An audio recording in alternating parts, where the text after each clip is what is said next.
Hi everybody, Mike with Enviroscape LA, and we're in Los Angeles, we're in Inglewood, California, and I wanted to do this video because a lot of people have lawn, what you see here, and so the mow and blow guys come every week and they just do their thing. They about 5 minutes, they're in and they're out and that's it. And even though grass is great because it's a carbon sink, the city of Los Angeles just declared a drought. Actually, the governor just declared drought again. This is 2021. It looks like we're back to drought again where we were 5 years ago. In fact, it was a mega drought.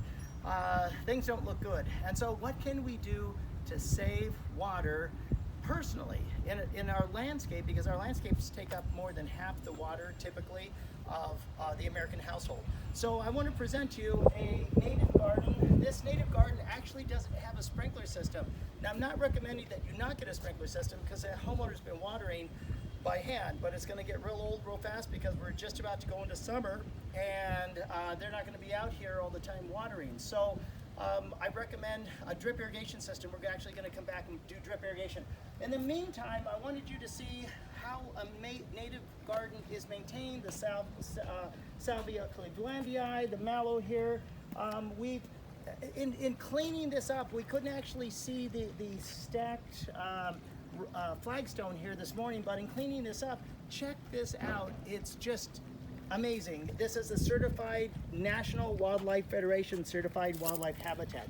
So what that means is it really warmed my heart because this means that this yard is supporting the biodiversity of the planet. And without biodiversity, there's no human species, there's no species, there's bacteria and probably fungi. But if we want higher life forms, we need to support the biodiversity. And the way you do that is by native gardens. Now, one way that you can support a native garden is by installing a water feature. There was no electricity out here, so how do you get water to circulate and how do you get aerated water to circulate in a native garden? Well, one way, there's many ways, but one way is you install a solar powered fountain. So we have here the solar powered fountain. This actually it makes the water go around and around and around.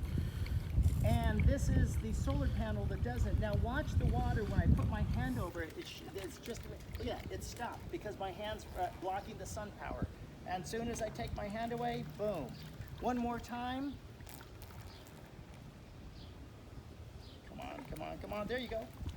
And there it is. It's great. We need to start employing these types of technologies if we're going to have a more sustainable world. Actually, we need to move beyond sustainability. We need to talk about more regenerative practices. This morning, we installed this flagstone pathway here so that the homeowner could meander. Here's the ceanothus, otherwise known as California lilac. It's a California native plant. So all these native plants are very attractive, but they're actually attracting and supporting the biodiversity. Here's a Cape mallow. This is not, this is a Japanese maple actually. It's not native to North America, but it is native to Earth.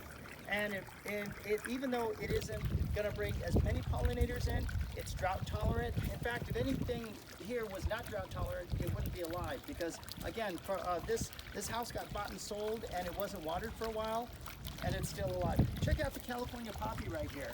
So amazing to bring in the biodiversity, and as we notice, there's like a whole symphony. There's you turn on the radio and you play music and there's a whole bunch of different instruments, little tiny noises, big drums, big guitar, electric guitars. And so this is the electric guitar.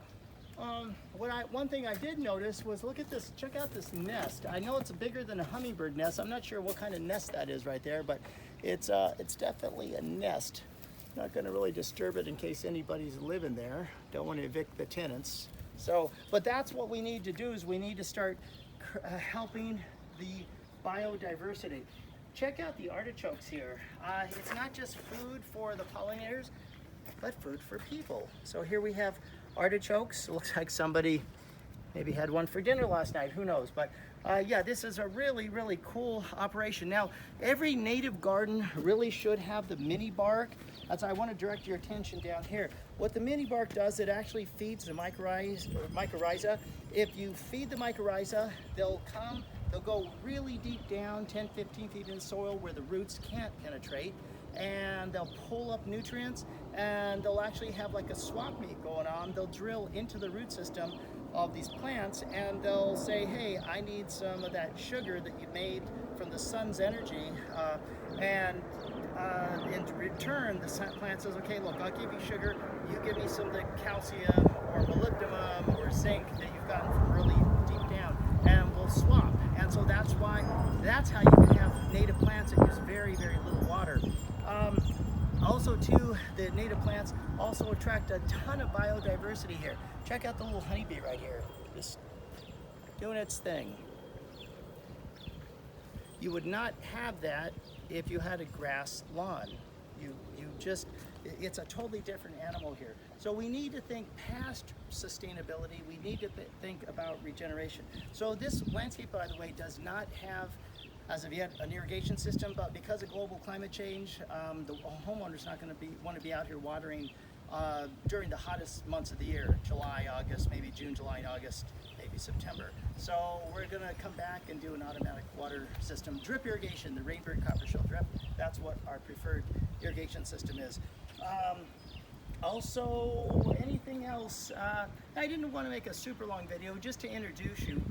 And the maintenance to this, it hasn't been maintained in a few months, and so once in a while, once every quarter, we'll come out and we don't want the plants growing into each other, and so because they'll shade each other out, so we just did a little bit of cutting back and everything. Okay, that's about it. Thanks for joining me, Mike with Enviroscape LA, signing off. When you think of native gardens, think Enviroscape LA.